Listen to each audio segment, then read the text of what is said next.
우리 옆에 있는 성도님께 인사하겠습니다. 정말 잘 오셨습니다.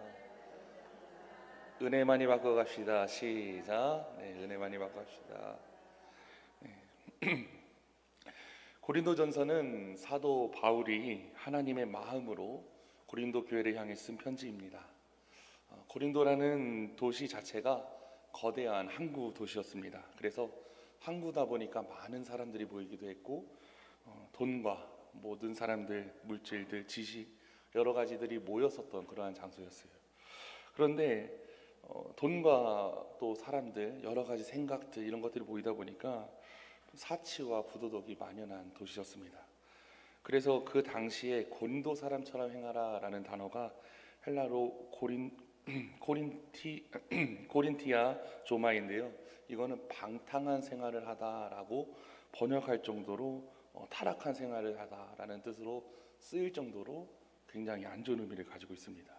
그러니까 고린도라는 도시 자체가 굉장히 부정적이었다라는 거죠. 그래서 고대 그리스인 시극시인이었던 아리스토파네스라는 사람은 문란하다라는 말을 사용할 때 고린도 조마이를 썼는데, 고린도 상황이 그 당시 쾌락과 향락을 쫓아가고 있었던 어떻게 보면 소돔과 고모라와 비슷한 모습이 바로 고린도였습니다. 근데 문제는 이러한 도시적인 성향의 모습이, 그런 영향력들이 교회 안에서도 나타나기 시작했던 것 같아요. 그래서 여러 가지 문제가 있었기 때문에 사도 바울은 고린도 교회를 향해서 하나님의 그 위로의 마음으로 여러 가지 문제들의 해결책을 편지로 쓰게 됩니다.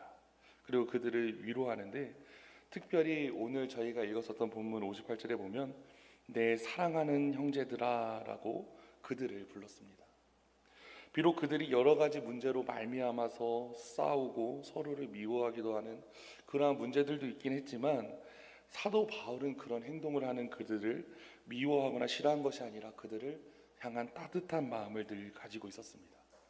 그래서 그는 그들의 그 복잡한 문제에 대하여 여러 가지 쉬운 해결책을 제시해주고, 거의 편지 마지막 부분인 오늘 본문에서는 이렇게 당부합니다. 우리 58절 말씀인데요, 같이 읽어보겠습니다. 시작. 그러므로 내 사랑하는 형제들아, 견실하며 흔들리지 말고 항상 주의 일에 더욱 힘쓰는 자들이 되라. 이는 너희 수고가 주 안에서 헛되지 않을 줄을 알미라. 아멘. 흔들리지 말고 더욱더 주의 일에 힘쓰는 자가 되라고 당부를 하는데, 이것은 오늘을 살아가는 우리들을 향한 하나님의 말씀이라 기억합니다.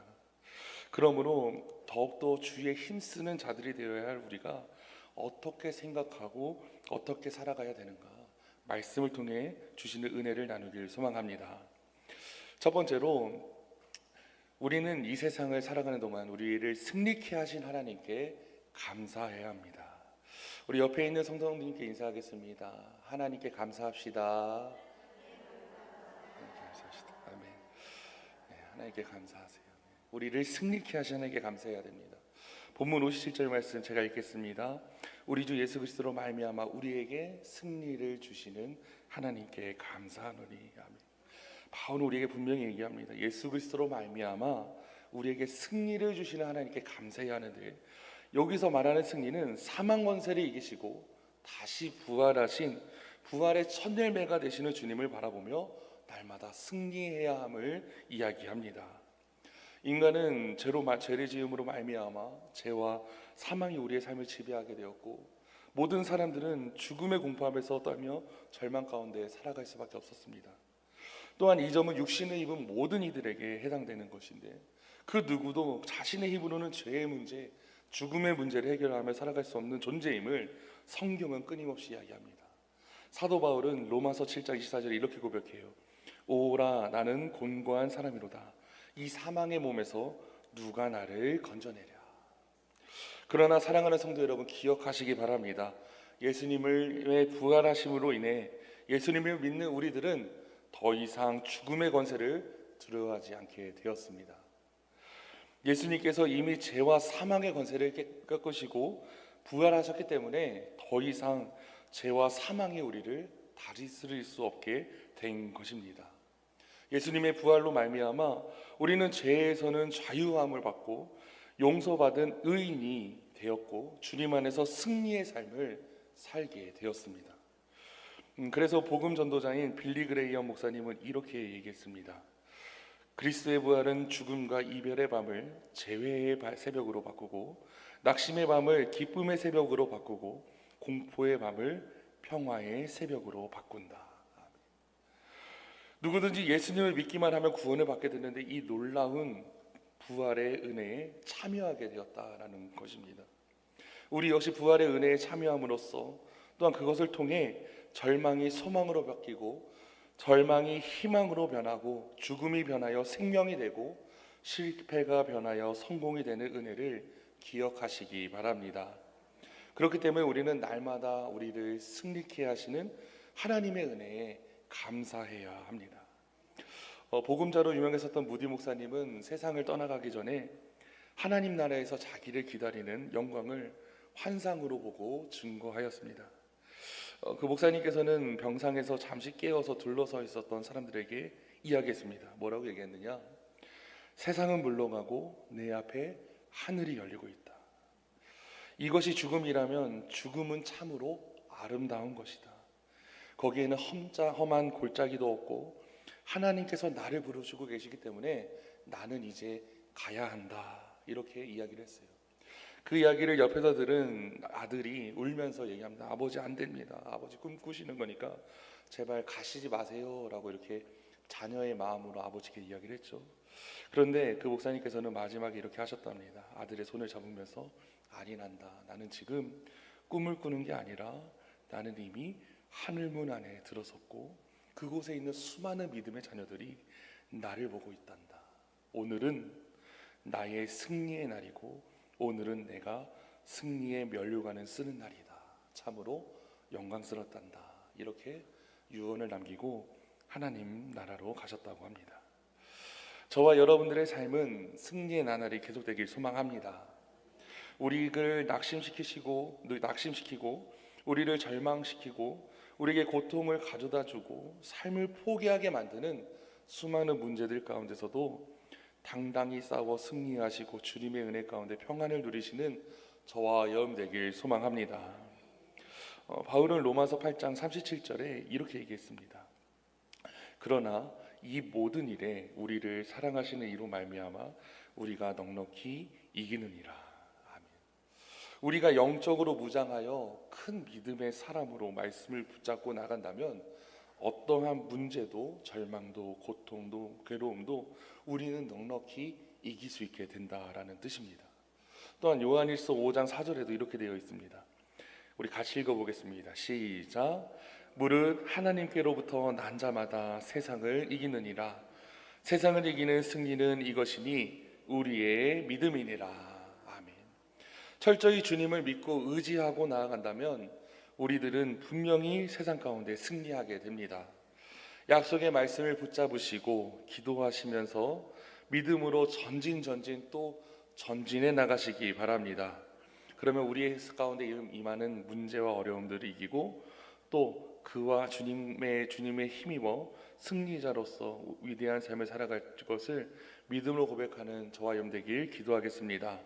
날마다 감사와 찬양이 넘치시는 우리 성도님들 되시기 바랍니다. 두 번째로 우리는 이 세상을 살아가는 동안 흔들리지 말고 견고하게 서 있어야 합니다. 무엇보다 기억하시기 바랍니다. 흔들리지 말고 견고히 서야 된다. 바울은 이렇게 본문을 통해서 우리에게 권면합니다. 58절 말씀 다시 한번 더 읽어보겠습니다. 시작. 그러므로 내 사랑하는 형제들아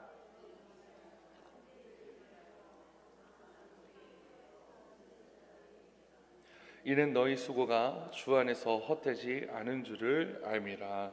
아멘. 신앙생활에 흔들림이 있는 사람은 믿음의 자세가 견고하지 못한 사람은 주님의 일을 제대로 감당할 수 없습니다. 주님만을 바라보는 것이 아니라 다른 사람의 말 혹은 환경에 따라 흔들린다면 우리는 하나님이 기뻐하시는 일을 수행할 수 없기 때문입니다. 여러분도 한번 생각해 보시기 바랍니다. 만약에 모세가 귀가 얇아서 사람들의 말에 흔들리는 사람들이었다면 혹은 불평불만을 들었을 때 흔들리던 사람이었다면 그는 이스라엘 백성들을 이끌고 적각거리 흐르는 가나안 땅을 향해 인도하지 못했을지도 모릅니다. 또한 노아 역시 마찬가지입니다. 노아가 방주를 만들었던 기간을 성경에서는 대략 한 120년 정도라고 이야기합니다. 만약 노아가 120년 동안 하나님 말씀에 순종함에 있어서 주변의 시선과 이야기에 조롱하면서 흔들렸다면 그는 하나님의 도구로 쓰임받지 못했을지도 모릅니다. 사랑하는 성도 여러분, 우리는 이처럼 하나님의 일을 하는 데 있어서, 주님의 일을 감당하는 데 있어서 이처럼 확고하고 부동한 믿음의 자세를 갖춰야 한다는 것을 기억하시기 바랍니다. 또한 그런 자세와 신앙이 바로할 때 하나님께서는 놀라운 도구로 우리들을 쓰임받게 사용하신다라는 거죠. 흔들리지 않는 자세와 절대적인 순종과 절대적인 감사, 절대 헌신이 넘쳐나는 우리 성직교회 성도님들 되시기 바랍니다. 우리는 일생을 살아가는 동안 무엇보다도 기초가 바로 되어 있어야 돼요. 건물을 지을 때 기초가 잘못되어 있으면 건물은 무너지고 맙니다. 요즘 인터넷 뉴스 기사들을 보면 순살 아파트라고 많이 나오죠. 아파트 안에 철근이 없어서 순살이라고 부르는 거예요. 그래서 건물이 잘못되고 문제가 생기고 일어나게 된다라는 거죠. 그리고 나무의 뿌리가 깊지 않는다라면 태풍이 불어볼 때 뿌리채 뽑혀서 날아가 버리는 등 우리의 신앙의 기초가 든든하지 못하면 환란이 다가올 때, 문제가 다가올 때, 죄의 유혹이 다가올 때 우리는 흔들리게 되고 넘어지게 된다라는 것입니다. 그렇다면 우리들의 신앙의 기초는 무엇인가? 바울은 고린도전서 15장을 통해서 그걸 이야기하는데, 그것은 예수님의 십자가, 예수님의 부활을 바라보면서 흔들리지 말고 주님만을 의지해야 함을 강조했다라는 겁니다. 고린도라는 도시 속에서 흔들리는 신앙 속에 있는 고린도 교인들을 향해 부활의 신앙을 굳건히 잡고 승리해야 함을 이야기했다라는 겁니다. 특별히 우리 사랑하는 성도 여러분, 예수님 우리 부활의 신앙에 굳건히 쓰셔서 절대 흔들리지 않는 저와 여러분 되길 소망합니다. 어떤 문제가 다가오고 어려움이 다가올지라도 예수님만을 붙잡고 주님을 의지하시기 바랍니다. 주님께 맡깁니다. 주님 나를 도와주시옵소서. 주님 나와 함께하여 주시옵소서. 주님 특별히 이 어려움에서 나를 건져주시옵소서. 이렇게 부르짖어 기도하며 나아가시는 우리 사랑하는 성도님들 되시길 주님의 이름으로 축원합니다. 바울은 로마서 8장 35절에 이렇게 얘기합니다. 우리 같이 읽도록 하겠습니다. 시작. 누가 우리를 그리스도의 사랑에서 끊으리요? 환난이나 곤고나 박해나 기근이나 적신이나 위험이나 칼이랴. 이 세상의 그 무엇도 우리를 그리스도의 사랑에서 끊을 수 없습니다. 어떠한 도전과 어떠한 유혹이 다가와도 흔들리지 말고 부활의 주님을 바라보시며 전진하시기 바랍니다. 특별히 기초가 되는 주님을 바라보시고 그 기반이 또 되는 말씀과 기도와 찬양과 예배에 더욱더 힘쓰시는 우리 성도님들 되시기 바랍니다. 특별히 말씀을 통해 날마다 묵상하시고 날마다 주님을 바라보시면서 믿음으로 더욱더 성장하시는 우리 성도님 되시길 주님의 이름으로 축원합니다. 마지막으로 세 번째, 우리는 주의 일에 힘쓰는 자가 되어야 합니다. 바울은 이렇게 권면해요. 주의 일에 힘쓰는 자가 되십시오. 우리 58절 말씀 다시 한 번 더 읽도록 하겠습니다. 시작. 그러므로 내 사랑하는 형제들아, 견실하며 흔들리지 말고 항상 주의 일에 더욱 힘쓰는 자들이 되라. 이는 너희 수고가 주 안에서 헛되지 않은 줄 암이라. 아멘. 무엇보다도 주님의 일에 힘쓰는 자들이 되시기 바랍니다. 우리 옆에 있는 성도들 인사할까요? 주님을 위해 힘씁시다. 주님의 일에 힘쓰시다. 아멘. 그런데 그냥 힘쓰는 게 아니라 항상 힘쓰라고 이야기합니다. 다시 한번 인사하겠습니다. 항상 힘씁시다. 네, 항상 힘쓰세요. 네. 이 말씀 안에는 세 가지가 표현되어 있어요. 다시 한번 더 띄워주실래요? 마지막 말씀. 보면 첫 번째는 항상이라고 띄워져 있죠. 항상. 이 말은 오직 전과 같이 이제도라는 의미를 갖고 있습니다. 우리는 주의 일에 힘쓰는 게 어제나 오늘이나 변함없이 동일해야 돼요. 주님의 일을 내 기분에 좌지우지하는 것이 절대 아니라는 겁니다. 저는 이런 성도님들을 본 적이 있어요. 어떨 때 기분 좋을 때는 너무나도 긍정적이어가지고 너무나도 공동체에 좋은 선한 영향을 끼치지만 자기 기분이 나쁘면 공동체에 안 좋은 영향력을 끼치는 분을 본 적이 있습니다. 사랑하는 성도 여러분, 우리는 괴로우나 즐거우나 항상 오직 주님을 기쁘시게 하는 목적을 바라보며 살아가야 된다는 것을 기억하시기 바랍니다. 내 상황에 따라서 좌우지우지하는 것이 아니라 내가 힘들고 어려울지라도 아니면 나한테 큰 아픔이 있을지라도 공동체를 바라보며 하나님을 바라보며 선한 영향력을 미치시는 우리 성도님들 되시기 바랍니다. 어떤 상황에서도 그것이 주님의 일이라면 더욱 힘쓰는 일을 나타내야 된다라는 겁니다. 두 번째로 이 말씀 안에는 주의 일이라고 되어 있어요. 그리스도인이 교회 생활에서 힘쓰는 것은 주님의 일입니다. 자기의 일이 절대 아니라는 거예요.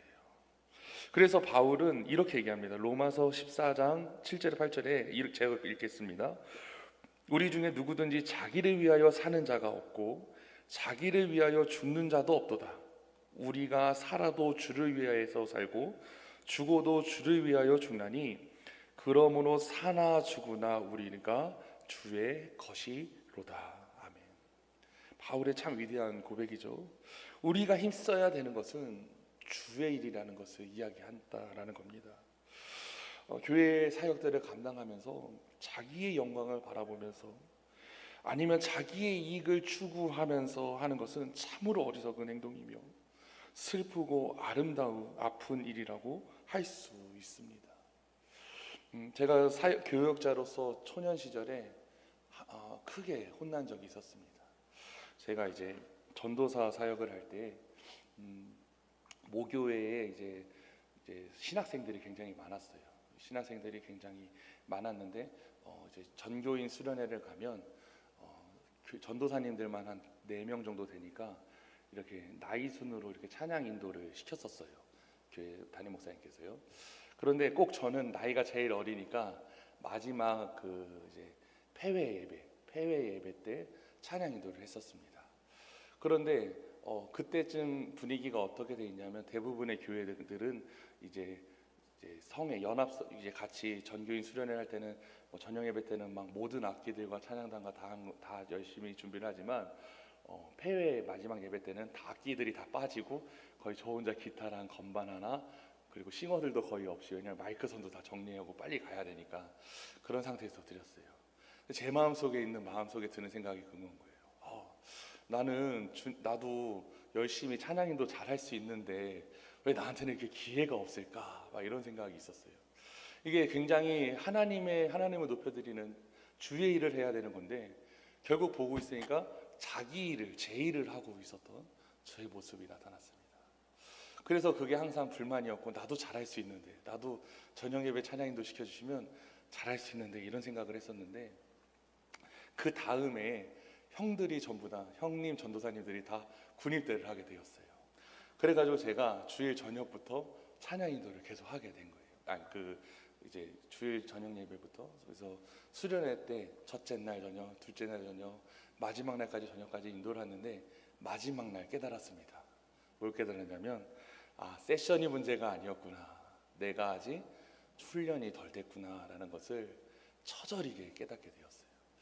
그래가지고 그때 깨달은 게 뭐냐면 내가 하나님의 일을 하는 데 있어서 주의 일이라고 고백을 하지만 정작 그러지 못하고 내가 높임 받으려고 했고 나를 드러내려고 했었던 저의 모습을 보면서 철저하게 하나님께서는 몸소 경험을 통해서 깨닫게 해주셨습니다.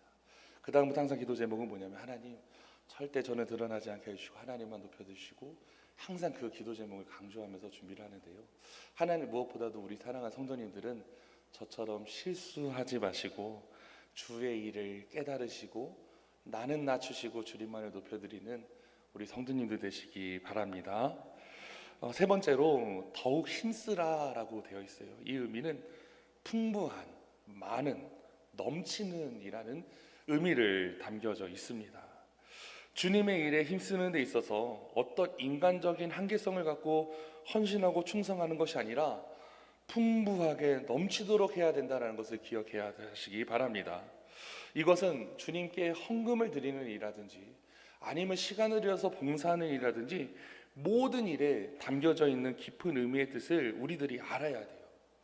내 기분이 좋지 않아도, 내 마음이 편치 않아도, 내가 하고 싶지 않은 일을 하더라도 주님이 원하신다면 우리의 마음과 시간과 모든 걸 들여서 해야 된다는 것을 기억하시기 바랍니다. 이것은 항상 주의 일에 힘쓰는 성도들의 삶의 기본적인 자세라는 거죠. 그렇기 때문에 주님의 일에는 적당이라는 단어가 통하지 않습니다. 세상 일에는 그러할진데 적당이라는 의미로 이렇게 넘어가는 경우들이 있는데요.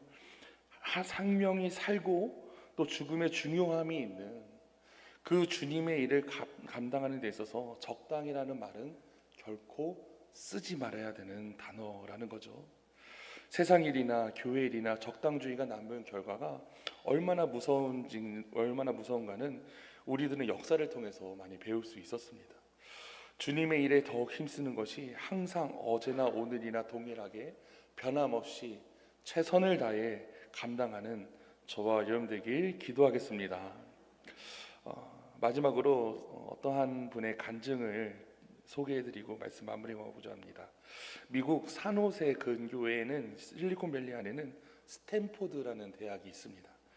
미국의 명문 대학 중 하나인데요. 이 스탠포드 대학의 설립자는 릴랜드 스탠포드라는 사람인데 캘리포니아의 주지사를 역임하였고 태평양 철도회사 사장 상원 의원 등도 역임했었던 자선가였어요. 근데 그는 굉장히 큰 부자였는데 그에게는 아들이 한 명밖에 없었습니다. 그런데 어느 날 스탠포드 내외가 아들과 함께 이탈리아 피렌체로 여행을 갔다가 불행하게도 그 아들이 거기서 장티푸스를 걸려서 죽게 됩니다. 16살밖에 안 된 아들이, 그리고 어떻게 보면 가장 소중한 아들이 죽게 된 거예요. 이 부부에게는 너무나도 가슴이 아프고 너무 큰 고통이 다가와서 그리고 또 사랑하는 아들을 외지에서 잃었다 보니까 그 비통한 마음을 말로 표현할 수 없었습니다. 그래서 주님께 울부짖으면서 기도했습니다. 하나님, 왜 이러한 일이 우리 가정 가운데 일어나게 하셨습니까? 이렇게 하나님을 원망을 했었던 거죠. 그런데 그렇게 하나님을 조금 원망하고 그랬었지만 중요한 것은 그들은 믿음의 사람이었다는 거예요. 그래서 절망에 머물러 있지 않았고 다시 그 비통한 가운데 일어서서 꿈을 갖고 일어났습니다. 왜냐하면 위로의 주님께서 함께 하셨기 때문에 그들은 신앙의 힘으로 다시 일어나게 되었고 그들은 이렇게 고백하게 됩니다. 이제 우리 부부는 캘리포니아에 있는 모든 자녀들을 우리의 자식처럼 여기며 그들을 위해서 생애를 바치겠습니다. 그리고 학교를 하나 세웠는데 그 학교가 바로 스탠포드 대학입니다. 정말 놀라운 것은 이 학교가 1891년도에 세워졌는데 1920년도까지 모든 학생들이 다 장학금으로 학교를 다닐 수 있었고요. 지금도 부모님의 1년 수입이 1억 2천만 원, 10만 불이 넘지 않으면 자녀들은 다 장학금을 무조건 주게 되어 있다고 합니다. 그래서 여기에서 타고난 인재들이 공부해서 두각을 나타나게 되었는데 우리가 흔히 아는 세계 유수의 수많은 회사들, 구글, 인스타, 테슬라 등 유명한 회사들의 CEO들이라든지 수많은 사람이 다 이 학교 출신으로 만들어지게 되었다라는 거예요. 비록 그들의 아들은 죽었지만 그들이 신앙을 가지고 이러한 위대한 역사를 일으켰었던 하나님의 도구로서 쓰임을 받게 되었다라는 겁니다. 스탠포드 대학을 통해서 수많은 자녀들이 그의 아들의 모습으로 나타나 이 세상을 변화시키고 위대한 하나님의 일을 이루어지게 되었다라는 거예요. 바로 그 주님을 향한 믿음 가운데 바로 서게 되었고 주일이라 생각하면서 열심을 다했기 때문에 이러한 위대한 간증을 할 수 있게 되었다라는 겁니다. 사랑하는 성도 여러분, 무엇보다도 사망 권세를 이기시고 부활하셔서 승리하신 주님을 바라보며 날마다 승리하시기 바랍니다. 어떠한 상황에서도 흔들리지 않는 견고한 신앙을 가지시기 바랍니다. 무엇보다도 항상 주일에 힘쓰는 자들이 되어 하나님의 칭찬을 받으시는 저와 여러분 되길 우리 성직교회가 되길 기도하겠습니다. 우리 이 시간 기도하겠습니다. 이 시간 짧게 통성을 기도할 때 하나님, 오늘 말씀을 기억하며 우리들이 날마다 주님을 바라보며 승리케 하여 주시옵소서. 흔들리지 않게 하여 주시고 어떤 상황에서도 주의 일에 힘쓰는 자들 되게 해달라고 우리 다 함께 주여 삼창하시고 기도하겠습니다. 주여.